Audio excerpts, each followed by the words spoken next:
오늘 말씀의 제목은 천국을 끝까지 지켜주시는 하나님, 천국을 끝까지 지켜주시는 하나님입니다. 오늘 본문의 말씀은 성경에서 제법 긴 장인 36장이 있는 민수기가 끝을 맺는 날입니다. 우리는 본문의 말씀을 읽었을 때 이해가 이미 됐을 것이라고 생각합니다. 지난 27장에 이와 관련된 내용이 나왔었는데 오늘 본문의 말씀은 그의 또 다른 연장선에 있으면서도 국면에 대한 말씀입니다. 요셉의 두 아들이 있었죠. 므낫세와 에브라임이 있었는데 그 므낫세의 그 자손 중에서 슬로보앗이라는 사람이 있었습니다. 이 사람이 죽었어요. 그런데 어떤 죄로 인해서 죽은 것이 아니고 나이가 많아서 죽었습니다. 그러다 보니까 이 땅을 유산을 자녀들에게 분배를 해야 되는데 아들들이 없이 죽었어요. 그러면 당시의 사회에서는 아들이 없으면은 유산을 남길 수가 없겠죠. 그러면 그 므낫세 지파의 슬로보앗의 자손들에게 주어진 그 땅은요 다른 지파에 갈 수밖에 없습니다. 그러면 하나님께서 이 지파의 땅은 반드시 지켜라 말씀하셨는데 지킬 수 없게 되죠. 그러니까 어떻게 해야 되나. 다행히 그 슬로보앗에게는 5명의 딸들이 있어서 이 딸들이 지난 27장에 찾아왔어요. 그러면서 이렇게 해서는 우리 지파에 하나님께서 주신 땅들이 다른 지파로 넘어가는데 그래도 우리가 딸들이지만 우리에게라도 유산으로 물려줘서 이 지파의 땅을 우리가 지켜야 되지 않겠습니까? 라고 모세를 통해서 하나님께 여쭙어요. 그랬더니 하나님께서 뭐라고 그러셨어요? 슬로보앗의 딸들의 말이 옳도다. 그러시면서 이 딸들에게 유산을 지키도록 해주셨습니다. 이제 이 딸들이 슬로보앗 아버지의 유산을 받아서 살아가면서 그 므낫세 지파의 그 땅을 존속할 수 있게 됐죠. 그런데 막상 실행을 해보려니까 뭔가 문제가 생겼는 거예요. 그래서 이 5명의 딸들이 또 그 지파의 수령에게 찾아갔습니다. 우리가 이런 문제가 있습니다. 이것도 모세를 통해서 하나님께 여쭤봐야 되지 않겠습니까? 그러니까 그 수령들이 말이 옳다. 그래서 슬로보앗 딸들과 함께 모세와 다른 지파 수령들이 있는 곳에 다 가서 이야기를 하는 거예요. 슬로보앗 딸들이 슬로보앗에게 아들이 없으니까 대신 슬로보앗의 유산을 받긴 받았는데 그렇게 해서 시집을 가버리면 다른 지파에 지금까지는 시집을 가는 것인데 그러면 아무리 므낫세 지파 슬로보앗의 재산을 가지고 시집을 갔다 하더라도 그러면 다른 지파에 시집 가면 다른 지파의 유산이 되지 않겠습니까? 그러면 지난번과 똑같이 이 므낫세 지파의 유산이 다른 지파로 넘어가지 않겠습니까? 그리고 희년이 된 50년째가 되면 자기 땅에 다 되도록 다 이제 되찾게 되는데 그때 되찾을 때 영원히 그렇게 분배된 대로 가게 되는데 다른 지파로 시집 가면 이 땅이 다른 지파 것이 되지 않겠습니까? 라고 말을 한 거예요. 모세가 그것을 가지고 하나님께 기도했더니 하나님께서 말씀하시기를 슬로보앗의 딸들의 말이 옳도다. 또 오늘 이렇게 말씀하세요. 네, 말씀 5절 한번 볼까요? 모세가 여호와의 말씀대로 이스라엘 자손에게 명령하여 이르되 요셉 자손 지파의 말이 옳도다. 여호와의 말씀으로. 그러니까 모세가 하나님께 기도했더니 하나님께서 말씀해 주셨다는 거예요. 그런데 말씀을 하나님께서 답을 주시기를 요셉 자손 지파의 말이 옳도다. 누구의 말이 옳다는 거예요? 슬로보앗 딸들의 말이 옳도다. 근데 여기서는 슬로보앗 딸들의 말이 옳으냐 그게 중요한 것이 아니라 지난 27장에서는 슬로보앗 딸들이 왔으니까 슬로보앗 딸들의 말이 옳도다. 이게 중요하고 오늘 본문에서는 슬로보앗 딸들의 말이든 아니면 요셉 지파의 말이든 어쨌든 사람의 말이 옳도다라는 거라고 보여져요. 무슨 얘기냐면 하나님께서 사람이 제안하는 내용을 수용하셨다는 거예요. 이건 엄청난 일 아니에요? 우리가 하나님에 대해서 속성을 말할 때 그 중에 하나가 하나님은 전지하시고 하나님은 전능하십니다 라는 거잖아요. 하나님께서는 모든 걸 다 하시고 하나님께서는 못하실 수 없는 모든 것을 다 하실 수 있는 분이라는 거잖아요. 완벽하신 분이죠. 완벽하신 분이 어떻게 불완전한 사람의 제안과 의견을 들어서 그것을 옳도다라고 수용하시느냐라는 거예요. 그렇게 사람의 말을 옳도다라고 말씀하시면 하나님의 전지성, 하나님의 전능성이 훼손이 되잖아요. 하나님은 전지하지 않으신가 봐. 하나님은 전능하지 않으신가 봐. 하나님의 말씀은 다 믿을 것이 못 되는가 봐 라고 할 수 있지 않겠어요? 저만 그렇게 생각하나요? 그렇지 않겠어요? 하나님에 대해서 얘기할 때는 하나님은 완전한 Almighty잖아요. Almighty. 힘에 대해서 모든 힘을 가지고 계신 분, 전능하신 분, 이런 분인데 이런 분이 어떻게 다른 불완전한 사람의 말을 받아들이고 수용하시냐는 거예요. 그 얘기는 하나님이 전지전능하지 않으시다는 이야기가 될 수 있잖아요. 굉장히 위험한 표현이거든요. 여기 하나님께서 사람의 말을 들으시고 옳도다 하신 것이요. 그런데 이거에 대해서는 분명히 우리가 알고 넘어가야 될 일입니다. 하나님께서 부족하셔서 사람의 말이 옳도다 받아들이신 게 아니에요.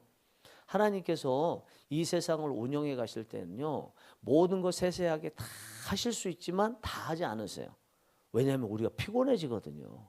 모든 것을 법으로 다 정해놓고 당신의 전능성과 전지성이 가미된 것으로 세상을 설계하고 만드시면 우리는 그대로 지키지 못하고 살잖아요.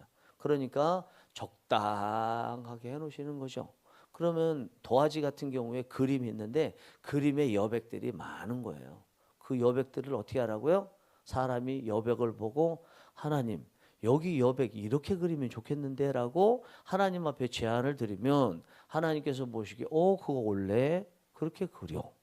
하나님 오늘날 시대에는 이 그림 이렇게 하면 안 되고 여기 지우고요. 이렇게 하면 좋겠는데요. 예배 드릴 때 예전에는요 머리에 두건을 쓰고 예배를 드렸는데 오늘날은 그런 시대가 아니니까 그 두건 쓰는 그림 이게 좀 지우고 벗고 드리는 예배로 좀 해야 되지 않을까요? 라고 새로운 그림을 그려서 하나님 앞에 올려드리면 하나님께서 보시고 그래 시대에 맞춰서 그렇게 하는 게 옳겠네 라고 하시는 거예요. 여러분 이게 지금 뭐 하는 거예요? 슬로바 딸들이나 아니면 이 슬로바 딸들이 속해 있는 지파의 두령들이 뭐 하는 거예요? 기도하는 거잖아요. 기도. 여러분 기도가 뭐라는 거예요? 계속 나오는 게 기도 얘기잖아요. 주일 예배에도 마찬가지고 새벽 기도에 쉬지 않고 기도 얘기가 나오는데 오늘 또 새로운 기도의 지경이 열리는 거예요. 기도라는 것은 새로운 그림을 그리고 그것을 하나님께 올려드리는 것이고 하나님께서 그것을 받으시면 새 것이 새롭게 우리에게 유산으로 주어지는 시간인 거예요. 그리고 기존의 것이 있었는데 시대가 달라지면서 새로 수정해서 그려서 하나님 앞에 올려드릴 때는 하나님께서 시대에 맞춰서 그래 그 시대에 맞춰서 이렇게 하면 좋겠네라고 윤허를 하시게 되면 시대를 앞서가는 사람이 될 수 있는 거예요. 이게 뭐라고요? 기도라니까요. 기도. 기도하지 않으면 새 것을 얻을 수 없고 맨날 예전 것으로만 먹고 살아요. 물고 빨고 살아요. 기도하지 않으면 시대에 뒤처져서 살아요. 계속 얘기하는 게 성령님은 어떤 영이시다?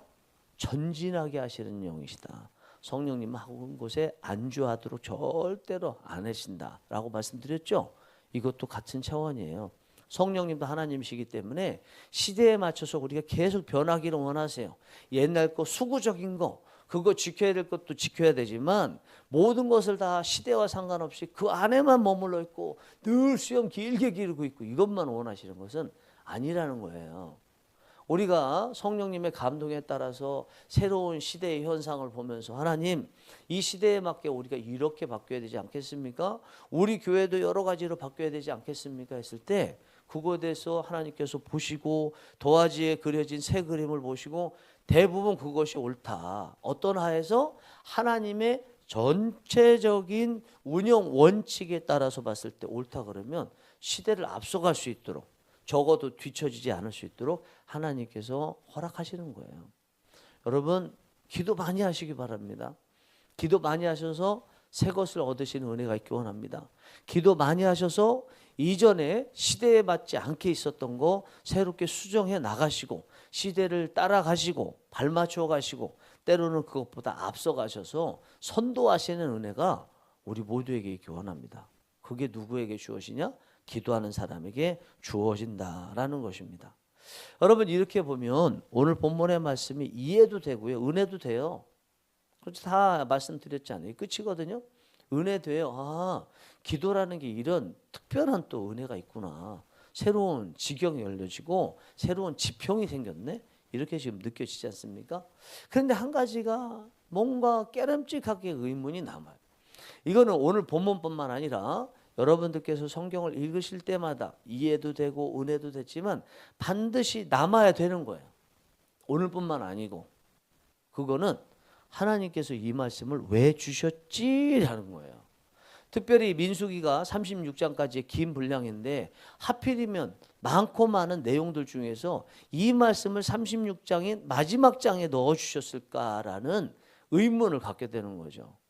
여러분 36장에 이 슬로보앗 이야기가 있으니까 사건이 생겼으니까 36장에 넣은 게 아니에요. 이때 있었을 그 시기에 다른 사건들도 많았을 거 아닙니까? 그렇지 않겠어요? 슬로보앗만 살아있고 그 시간에 다른 사람들은 다 죽었나요? 아니죠. 다른 사람들은 곳곳에서 살고 있고 그 안에서 문제도 있고 하나님께 해답을 얻어야 될 그런 일들이 많았을 텐데 그 슬로보앗의 이야기만 딱 떼다가 36장 전체에다가 집어넣으셨단 말이에요. 그거는 하나님께서 뜻하신 게 있으신 거잖아요. 그게 뭐냐? 이걸 알아야 되잖아요. 다른 성경 구절을 읽을 때도 마찬가지입니다. 분명히 성경을 이해가 됐어요. 은혜도 받았어. 그런데 거기서 반드시 우리가 질문해야 될 게 하나님, 지금 시대 가운데 하나님은 왜 이 말씀을 우리에게 주시는 겁니까? 또 그때 당시의 상황에서 하필이면 왜 그 말씀을 그곳에 넣으셨습니까? 그 정황상에 넣으셨습니까? 라는 질문을 꼭 해야 되거든요. 이것을 뭐라고 이야기하냐면 신학적인 질문이다. 성경을 읽었을 때 마지막 질문은요, 문법적 질문도 아닙니다. 배경적 질문도 아닙니다. 편집적 질문도 아닙니다. 신학적 질문, 하나님께서 왜 이것을 하셨을까라는 질문을 해야 되는 거예요. 왜 그런가? 그거는 이제 땅을 정복하는 것이 아니고 들어가게 되면 이미 정복된 거나 마찬가지이기 때문에 땅 분배를 하는 데 있어서 땅을 어떻게 보존할 것이냐에 대해서 하나님께서 본문을 통해서 말씀하시고 싶으신 거예요. 지난 35장에 아직 가나안 땅에 들어가지도 않았는데 하나님께서 이스라엘 백성들에게 가나안 땅의 경내를 이미 다 정해서 주셨죠. 예, 동서남북 사방에 경계를 다 주시고 그 안에 있는 거 너희들 땅이다 말씀하셨습니다. 이스라엘 백성들이 지금 뭘 해야 되냐면 가나안 땅에 들어가서 원주민과 싸워서 그 땅을 정복을 해야 돼요. 그런데 보니까 지난 35장에 하나님께서 이미 이런 땅을 주시겠다라고 약속하셨다면 정복한 거나 마찬가지죠. 이제부터 관점이 정복이 되면 안 되죠. 달라져야 되죠. 뭘로 달라져야 될까요? 그 땅을 이미 정복해서 우리 것이 됐다고 친다면 어떻게 분배할까로 관점이 달라져야 되고요. 분배하기 위해서 이제 여러 가지 일을 하는데 그 분배가 다 이루어진 다음에 어떻게 그 땅을 보존할까로 관점이 달라져야 되는 거예요. 그 보존할까가 온전히 되고 분배할까가 온전히 되어야 이제는 분배가 되면 그 땅의 주인이 지파별로 다 나눠지니까 그 지파들이 분배된 그 땅을 차지하기 위해서 정복도 할 거 아니에요. 거꾸로 가겠죠. 정복해서 분배하는 게 아니라 하나님께서는 이미 분배하는 방법을 알려주셨고 다 하셨기 때문에 분배가 먼저 되어야 하나님께서 약속하신 그 땅들을 정복할 수 있는 거예요. 하나님께서 지난 시간에 땅의 경계에 대해서 말씀을 다 하셔서 주시겠다고 하셨죠. 그 땅이 어떻게 됐을까요?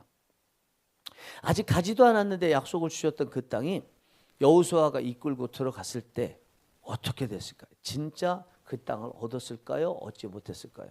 여러분 궁금하지 않으십니까? 하나님이 예언으로 주셨다면 이제는 무조건 가면 주어지나? 정말 여호수아가 이끌고 들어갔을 때 그대로 주어졌을까? 궁금하지 않으세요? 못 얻었어요. 하나님께서는 분명히 약속을 해주셨는데 여호수아가 이끌고 갔을 때 여호수아 죽을 때까지요. 그 땅 하나님이 약속하셨는데 그 땅 얻지 못했어요. 이스라엘 전 역사에서도요.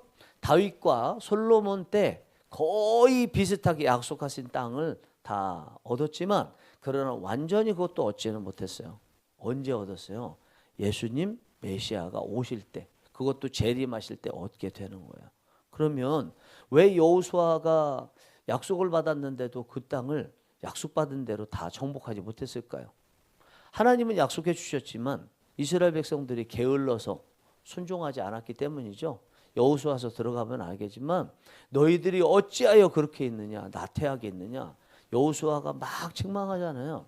하나님은 약속을 해 주셨는데 그것을 믿음을 가지고 정복하지 않으면 내 것이 되지 않는 거죠.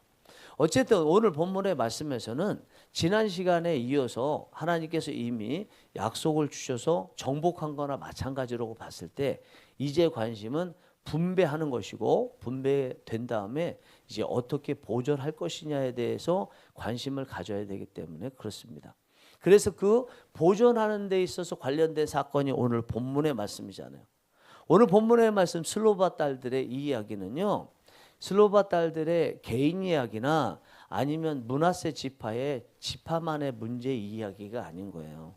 이거는 하나님께서 이스라엘 전체에 약속하신 땅 분배에 대한 약속, 이것에 대한 문제인 것입니다. 만약에 오늘 문제 이것이 해결이 안 되면, 땅 분배의 문제가 해결이 안 되면 이스라엘 전체도 존속되기 어려운 그런 상태에 있기 때문에 하나님께서 오늘 이 이야기를 주신 거예요. 주시면서 뭐 하라고요? 하나님께서 어떻게 해결하는지를 바라는 거예요. 그리고 하나님께서 해결하실 때 가지시는 마음이 무엇인지 바라는 거예요. 뭐예요? 하나님께서 어떻게 해결하셨어요? 어쨌든 예전에 없었던, 남자에게만 유산이 있었던 거 딸들에게도 유산을 주시더라는 거예요. 그리고 다른 지파에게만 가서 시집을 갔던 여성들이 같은 지파에 시집을 가도록도 해주시는 새로운 것을 주시더라는 거예요. 왜요? 땅을 보존하기 위해서요. 하나님께서는 땅 보존이 무엇보다 중요하기 때문에 땅을 보존하기 위해서 어쨌든 보존해야 되니까 일종의, 예전 같으면 편법일 수 있는데 편법 같은 여성들에게 유산을 상속받도록 해주시고, 다른 지파에 결혼을 해야 되는데 그러지 않고 같은 지파에 결혼해서라도 땅을 보존하도록 해주셨다는 것입니다. 왜냐하면 땅 분배가 제대로 안 되고 땅을 온전히 유지하지 못하면 이 이스라엘 공동체, 하나님의 자녀들의 공동체는 의미가 없기 때문에 그래요. 여러분, 오늘날 이 땅 하나님의 자녀들인 우리에게 주셨습니다. 그게 뭐예요? 천국인 거예요. 천국. 하나님께서 오늘 본문에서 이스라엘 자손들에게 이 땅 주신 것 지키기 위해서 이렇게 다른 여러 가지 없던 것을 하도록 용인하신 것처럼 우리에게도 예수님을 믿었을 때 이 천국이 끝까지 지켜지도록 하기 위해서 하나님은 모든 것을 동원해서 지켜주시는 거예요. 우리가 잘 아는 로마서 8장 38절 39절 이렇게 말씀이 되어 있죠. 내가 확신하노니 사망이나 생명이나 천사들이나 권세자들이나 현재일이나 장래일이나 능력이나 높음이나 깊음이나 다른 어떤 피조물이라도 우리를 우리 주 그리스도 예수 안에 있는 하나님의 사랑에서 끊을 수 없으리라. 여기 10가지가 나와요. 하나님께서 예수님을 믿는 사람에게 천국을 약속해 주셨는데 그 천국 빼앗기지 않도록, 그리스도의 사랑에서 끊어지지 않도록 이 10가지에 대해서 다 반드시 얻을 수 있도록 지켜주시겠다 지금 말씀하시는 거예요. 천국이 무엇보다 중요하니까. 에베소 1장 13절 14절에서는 이렇게 또 말씀합니다. 그 안에서 너희도 진리의 말씀 곧 너희의 구원의 복음을 듣고 그 안에서 또한 믿어 약속의 성령으로 인치심을 받았으니 이는 우리 기업의 보증이 되사. 예수님을 믿어서 우리 기업, 하나님 나라 천국의 보증이 됐어요. 이 천국을 얻은 사람이 됐는데 이 천국을 얻은 사람이 끝까지 지킬 수 있도록 지켰다는 증거로 성령님을 주신대요. 성령이 보증이 되시고 인치셨대요. 도장을 땅 찍었대요. 성령님이 계신 사람은 천국이 보장되어 있대요. 그 누구도 성령님이 안에 계신 사람에게서 천국을 빼앗을 수 없도록 성령님을 우리에게 보내셨다. 약속의 성령으로 인치심을 받았으니, 스탬프를 딱 찍었으니, 실링, 우리 봉투에 편지 넣고 봉투 접고 풀로 붙이고 거기에 도장 딱 찍죠. 만약에 누가 뜯어버리면 그 도장이 뒤틀리거나 하기 때문에 이거 누가 개봉했네, 누구야? 이렇게 하신다는 거예요. 베드로전서 1장 4절 5절에서는 또 이렇게 말씀하십니다. 썩지 않고 더럽지 않고 쇠하지 아니하는 유업을 잊게 하시나니 곧 너희를 위하여 하늘에 간직하신 것이라. 너희는 말세에 나타내기로 예비하신 구원을 얻기 위하여 믿음으로 말미암아 하나님의 능력으로 보호하심을 받았느니라. 썩지 않고 더럽지 않고 쇠하지 아니하는 유업, 천국을 유업으로 받은 자, 이 유업이 빼앗기지 않도록 하나님의 능력으로 보호해 주신대요. 천국을 끝까지 지켜주시는 하나님의 마음과 또 능력을 잘 볼 수 있죠. 그것이 나타나는 것이 오늘 우리가 찬양을 불렀던 찬송가 297장 양 99마리 아니겠어요? 저는 이 찬양 너무너무 좋아합니다. 잃은 양 한 마리 찾기 위해서 예수님께서 꼭 약속하셨으니까 찾은 양이 되돌아가기 위해서 찾아다니는 모습. 가다 보니까 피자국이 있어요. 누구의 피인가? 양의 피인가 보니까 그 잃은 양 하나 찾기 위해서 주님께서 찾아나시면서 가시에 찔려서 흘리셨던 예수님의 피예요. 이게 십자가의 피죠. 또 십자가의 피. 이게 하나님의 마음이라는 거예요. 여러분, 이 말씀 귀하게 생각해야 된다고 생각합니다. 하나님께서 우리에게 천국을 주셨더니 그것도 공짜가 아니라고 그랬죠. 이사야서 55장 11절 말씀. 꼭 수요사경회 때 예배드렸던 그 말씀 반드시 보셔야 돼요. 그 말씀 정말 보셔야 돼요. 하나님께서는 돈 없이 값 없이 와라 그렇게 하지 않으셨어요. 돈 없이 값 없이인데 와서 사 먹어라 말씀하셨어요. 아니 돈도 안 내고 값도 안 내는데 왜 사 먹으라고 말씀하시나? 세상 사람들은 이해 못 한다니까요. 그거 다 공짜인 줄 알아요. 공짜로 와서 먹어라 이렇게 표현해야 맞다고 세상 사람들은 생각해요. 기독교인들만 그거 진짜 이해해요. 어떻게 돈 없이 값 없이인데 사 먹어라 이렇게 말씀하시냐? 공짜로 와라 그래야지. 기독교인들만 이해하는 거거든요. 예수님께서 그 영혼 살리시기 위해서 십자가에 못 박혀 죽으시면서 구원을 주셔서 구원을 받은 천국을 얻은 사람, 그 사람 끝까지 지키시기 위해서 잃은 양처럼 예수님 믿는다고 하면서 밖에 나가 있으면 또 찾으러 가시고 또 찾으러 가시고 다시 십자가에 달리신 것처럼 또 피를 흘리시고 찾으러 가시는 그 예수님의 마음, 하나님의 마음이 저는 이 찬양에 들어있어서 너무너무 좋습니다. 여러분, 하나님께서 이렇게 당신의 아들의 십자가의 죽으심의 값으로 치러주신 이 구원, 그리고 그것으로 인해서 천국, 이거요 끝까지 지키신다고 하시는데 여러분들은 이 천국의 가치를 분명히 느끼십니까? 천국을 보존하기 위해서 필요한 게 뭐예요? 보존하려면 천국이 있어야 보존을 하죠. 아니 보석을 잘 보관하려면 보석이 있어야 보관할 거 아니에요. 천국에 대한 보존의 약속은 주시는데 본인은 정작 천국이 없어. 또 천국이 있긴 있는데 천국에 대한 사모함이 전혀 없어. 오늘 본문의 말씀 보세요. 이 슬로브아 딸들 얼마나 이 므낫세 지파 아버지 슬로브아시 준 유산을 지키기 위해서 애쓰고 애쓰는지 보이잖아요. 하나님께서 우리에게 천국을 주신 것에 대해서 여러분들은 얼마나 소중히 여기시고 이걸 지키기 위해서 애를 쓰고 애를 쓰십니까? 우리가 지난 시간에 세례 요한의 이야기를 주일날 봤죠. 그 뒤에 나온 게 있어요. 마태복음 11장 12절에 세례 요한의 때부터 지금까지 천국은 침노를 당하나니 침노하는 자는 빼앗느니라. 천국은요 가만히 있었더니 천국이 다 저절로 가지더라 이게 아니라는 거예요. 천국은요 계속 못 가도록 만든 그런 유혹도 있고 또 우리에게 위협도 있는데 그 가운데 싸워야 된다는 거예요. 싸워야 된다. 총칼을 들고 싸우듯이 믿음을 들고 싸워야 되고 말씀을 들고 싸워야 된다는 거예요. 하나님의 전신갑주를 제대로 입고 싸우지 않으면 이 천국을 끝까지 얻기 힘들다는 거예요. 하나님은 지켜주시지만 내가 하나님을 떠나버리면 유혹에 따라서 위협에 따라서 내가 세상 물을 먹느라고 하나님 그거 버리고 하나님이 주신 거 버리고 다른 데로 가버리면요 천국을 잃어버릴 수도 있다는 얘기 아니에요. 그래서 다시 우리 기억해야 돼요. 천국은 침노를 당하나니 계속 침노를 당하나니 진행형이에요. 침노하는 자는 빼앗느니라. 우리가 빼앗으려고 계속 노력을 해야 된다는 거예요. 어떤 사람이요? 이 천국에 대한 가치를 아는 사람. 오늘 본문에서 하나님께서 그 땅을 보존하기 위해서 다른 것들은 원칙에서 희생시키면서까지 하셨던 것 같이 이 땅인 우리 하나님의 자녀들에게 천국인 천국을 보존하기 위해서 우리는 애를 쓰고 다른 것들을 조금 잃는다 할지라도 밭에 감 주인 보와 같이 모든 것을 다 판다 할지라도 이것을 얻도록 노력하는 그런 자세가 우리에게 반드시 필요하다. 제가 성령이 일하시는 교회 개척을 하고 천국이라는 표현을 썼지만 천국의 가치에 대해서 힘줘서 얘기한 것은 이게 처음이에요. 여러분 그만큼 중요해요. 천국 잃으면 안 돼요. 여러분 다른 것들은 조금 변칙을 사용하더라도 또는 희생을 한다 할지라도 천국 반드시 지키시는 은혜가 있기 원합니다. 주위에 여러 가지 유혹 있고 여러 가지 또 위협도 있고 하지만 그것 따라서 하다 보면요 어느 순간부터 천국은 없어요.